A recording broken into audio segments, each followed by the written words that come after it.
Hello friends, आप सभी का स्वागत है पीवाई की सीरीज बीपीएससी के रिगार्डिंग ट्रिनिटी के प्लेटफॉर्म पे। मैं अनुपम सर आप सब लोगों का स्वागत करता हूं। आज का जो क्लास है हमारा, पिछले क्लास में हमने प्रेसिडेंट को डिस्कस किया था। आपको बार बार बता रहे हैं, चैप्टर वाइज हम चल रहे हैं। अब तक हमने constitutional development, preamble, fundamental rights, DPSP, fundamental duty और प्रेसिडेंट के चैप्टर को हम डिस्कस कर चुके हैं। आपको बार बार ये इन्फॉर्मेशन दी जा रही कि किसी भी टॉपिक के रिगार्डिंग कोई भी प्रश्न अगर आपका फंसता है या आपके पास मटेरियल्स अवेलेबल नहीं है तो आप ट्रिनिटी के टेलीग्राम चैनल से जुड़िए, आपको डेफिनेटली वहाँ पे जवाब मिलेगा। अब हम आते हैं दूसरी बात, आगे जो ऐप लॉन्च हो रहा है हमारा ट्रिनिटी का, उससे आप जुड़िए। बहुत ही नॉमिनल फीस में आपको पूरा कोर्स दिया जाएगा। 3 to 4 hours per day classes चलेंगी। बीपीएससी प्रीलिम्स पूरा कंप्लीट किया जाएगा। और अगर आपको लगता है तो मॉनेटरी वैल्यू उसकी बहुत ही कम होगी, इवन यू कांट इमेजिन। साथ ही आपको ये वादा किया जा रहा है कि 110 से ज़्यादा क्वेश्चन आपको उस पूरे सीरीज से मिलेंगे। अब अभी क्वेश्चन डिस्कशन चल रहा है, जो चीज़ें आपको यूट्यूब पे मिल रही हैं, तो हम आते हैं यूट्यूब पे और इस पे वाइस प्रेसिडेंट पे। Start the vice president. Who is the chairman of Rajya Sabha? देखो सिंपल सा है, the vice president of India. इसको समझते हैं। The office of vice president जो लिया गया है,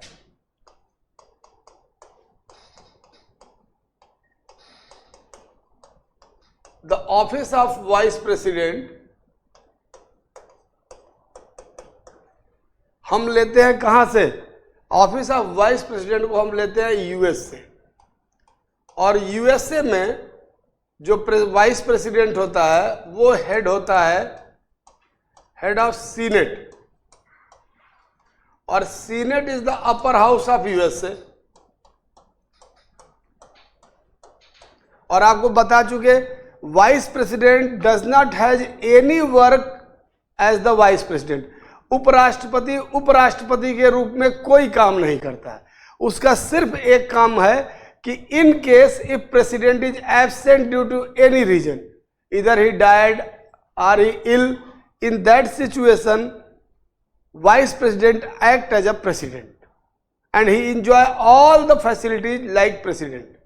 क्लियर हो गया? तो चूंकि देश का सर्वोच्च पद है, खाली नहीं रखा जा सकता, इसलिए प्रेसिडेंट के साथ वाइस प्रेसिडेंट का भी इलेक्शन कंडक्ट होता है। तो क्वेश्चन क्लियर हो गया कि who is the chairman of Rajya Sabha? The vice president of India is the chairman of Rajya Sabha.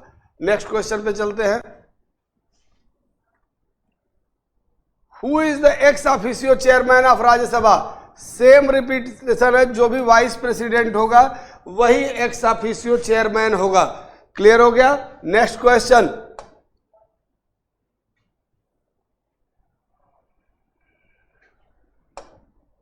Electoral college for the 16th vice presidential election of India for 2022 consist of how many members? पूछ रहा है जो electoral college बनता है। अभी आपको बताया था प्रेसिडेंट वाले में कि इलेक्टोरल कॉलेज बनता है। इलेक्टोरल कॉलेज में प्रेसिडेंट में तो विधानसभाओं के भी मेंबर रहते हैं, लेकिन वाइस प्रेसिडेंट वाले में मेंबर नहीं रहते हैं। तो उस समय जो बना था, एक्चुअली एक करंट से जुड़ा क्वेश्चन है, 788 मेंबर्स थे।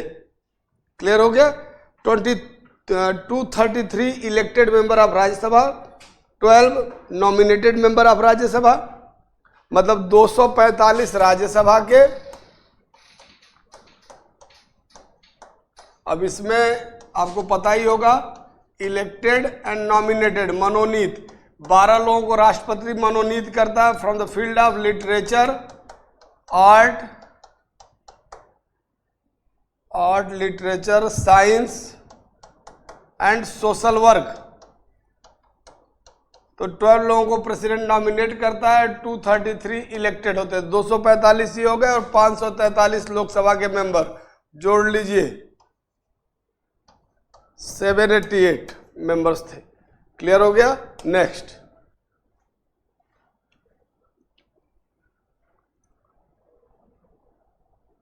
The serial number of mister Mohammad Ansari as the vice president of India. जैसे प्रतिभा पाटिल वाला क्वेश्चन पूछा था, सेम उसी तरह का क्वेश्चन है। ये भी साथी थे, तो इसका आंसर होगा सी, 12th। क्योंकि डॉक्टर राजेंद्र प्रसाद 2 बार रहे थे और 2 ही बार और कौन रहा था?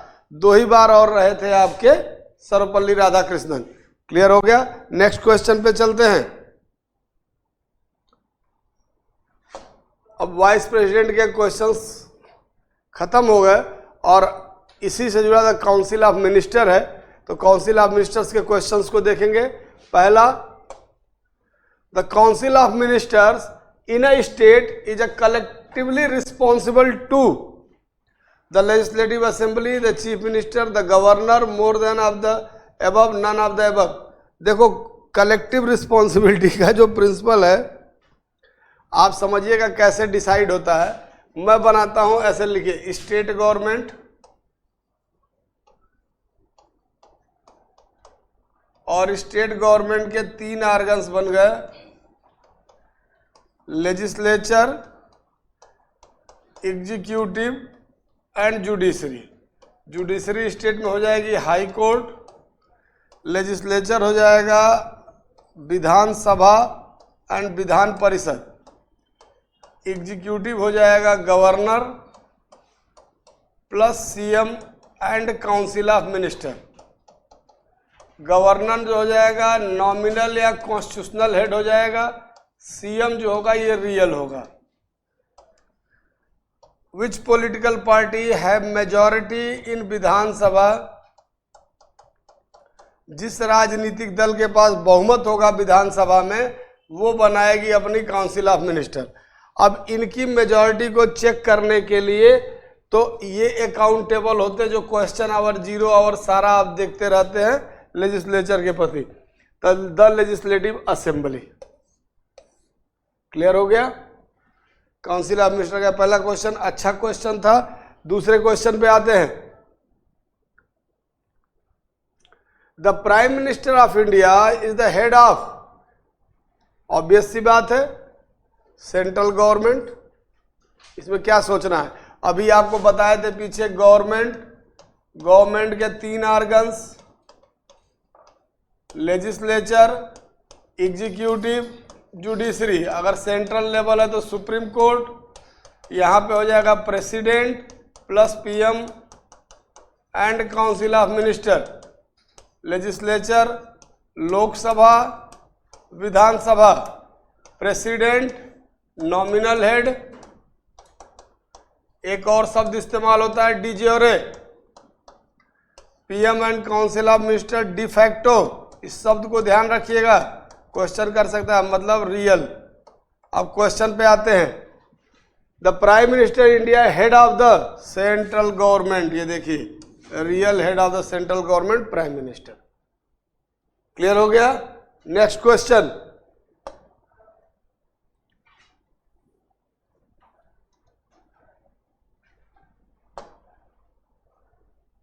क्वेश्चन नंबर 3 पे आते हैं।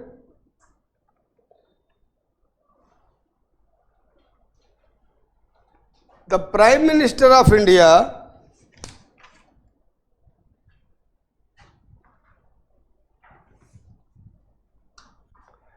इज जनरली, देखो अब संविधान में जो लाइन लिखी हुई है वो ये लिखा हुआ है कि prime minister should be member of parliament. अब पार्लियामेंट में तो लोकसभा और राज्यसभा दोनों आ जाते हैं, और पीएम भी नहीं लिखा है, मिनिस्टर लिखा है, minister should be the member of parliament. तो अगर यहां से निकाले तो अब इसमें जोड़ दिया है जनरली कि सामान्यतः किस हाउस से होता है, तो सामान्यतः लोकसभा से होता है, चाहे जवाहरलाल नेहरू हो चाहे प्रेसिडेंट नरेंद्र मोदी हो। हालांकि इंदिरा गांधी, मनमोहन सिंह, ये 2 लोग ऐसे प्राइम मिनिस्टर रहे, एक बार इंदिरा गांधी भी राज्यसभा से रही और मनमोहन सिंह तो अपना दोनों टर्म राज्यसभा असम की सीट से रहे। हालांकि इसका आंसर है लोकसभा, क्योंकि जनरली जोड़ा हुआ है। अगर वैसे दे दे पार्लियामेंट तो आंसर पार्लियामेंट सही होगा। क्लियर हो गया। Next question.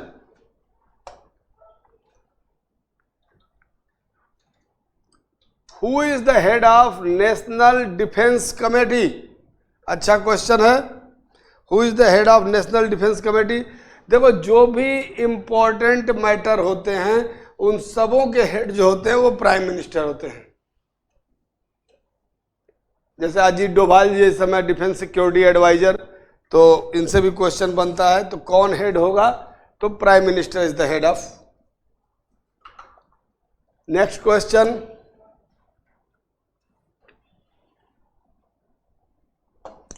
The council of minister responsible to the, question number 5th, the council of minister responsible to the, collective responsibility का प्रिंसिपल है, ध्यान रखिएगा। काउंसिल ऑफ मिनिस्टर, थोड़ा सा क्वेश्चन घुमा दिया है। काउंसिल ऑफ मिनिस्टर दो तरह की रिस्पॉन्सिबिलिटी होती है।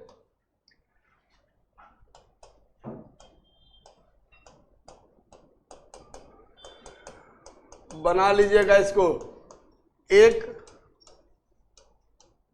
कलेक्टिव रिस्पॉन्सिबिलिटी होती है, एक इंडिविजुअल रिस्पॉन्सिबिलिटी होती है। इंडिविजुअल रिस्पॉन्सिबिलिटी पीएम केंद्र में और राज्य में सीएम के प्रति होती है, और कलेक्टिव रिस्पॉन्सिबिलिटी पार्लियामेंट के प्रति होती है या स्टेट लेजिस्लेटिव असेंबली के प्रति होती है, स्टेट में। ध्यान रखिएगा, there is two type of responsibility connected with the council of minister. दो तरह के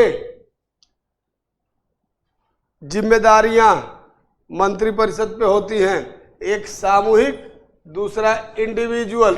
सामूहिक पार्लियामेंट के लिए, और कभी और अगर थोड़ा घुमा के पूछ दे तो पार्लियामेंट में भी लोअर हाउस के लिए, ध्यान रखिएगा,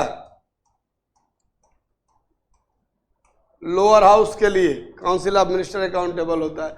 the council of minister responsibility, तो यहां आंसर होगा पार्लियामेंट। क्लियर हो गया? नेक्स्ट क्वेश्चन पे चलते हैं।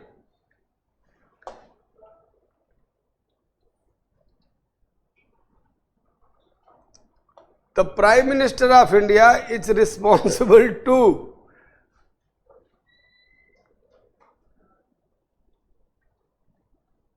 the Prime Minister of India is responsible to, देखो इंडिविजुअली प्राइम मिनिस्टर प्रेसिडेंट के लिए होता है और collectively council of minister Lok Sabha के लिए होता है, ध्यान रखिएगा। नेक्स्ट क्वेश्चन,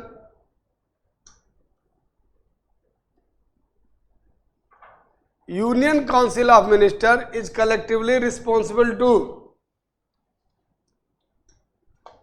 कलेक्टिव रिस्पॉन्सिबिलिटी बार बार बता रहे हैं। अब यहां देखो, यहां अभी पीछे डिस्कस किए थे, यहां साफ साफ लिख दिया लोकसभा। आर्टिकल 75 क्लॉज 3 जब आप पढ़ेंगे, क्लियर कट मेंशन है, council of minister collectively responsible to Lok Sabha. Article भी लिख लिया, आर्टिकल 75 क्लॉज 3। नेक्स्ट क्वेश्चन चलते हैं, कहां से आ रहा है। In Indian polity the executive is subordinate to the,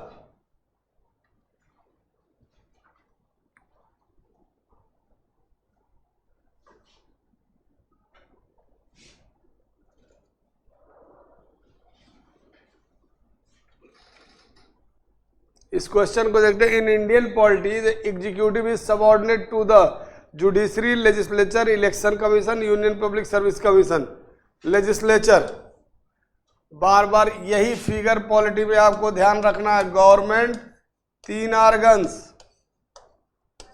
legislature, executive, judiciary.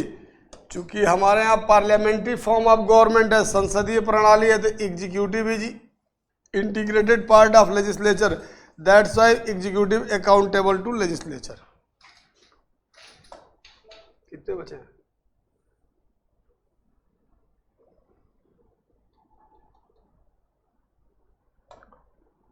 The word मंत्रिमंडल यानी कि cabinet is mentioned only in once in constitution and that is article 352 by 44th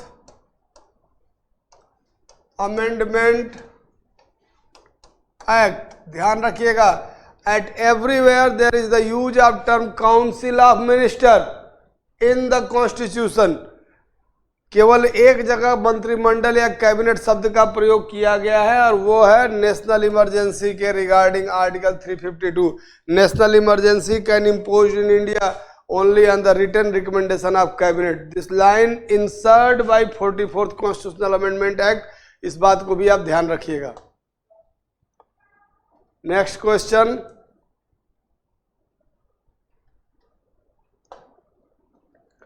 who is the highest civil service officer in the central government? Cabinet secretary.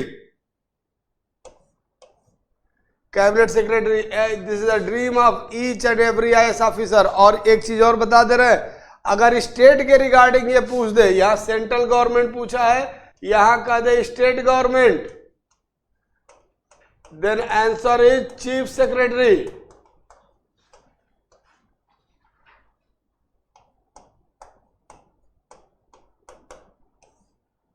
Then answer is chief secretary. Clear हो गया? Next question.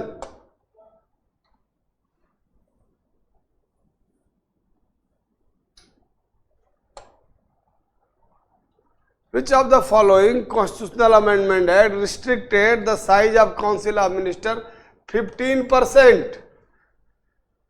91st constitutional amendment act 2003। ये बहुत ही important अधिनियम है, इस अधिनियम को ध्यान रखिएगा, इस अमेंडमेंट को ध्यान रखिएगा। 91st कॉन्स्टिट्यूशनल अमेंडमेंट एक्ट से निर्धारित किया गया कि size of council of minister not bigger then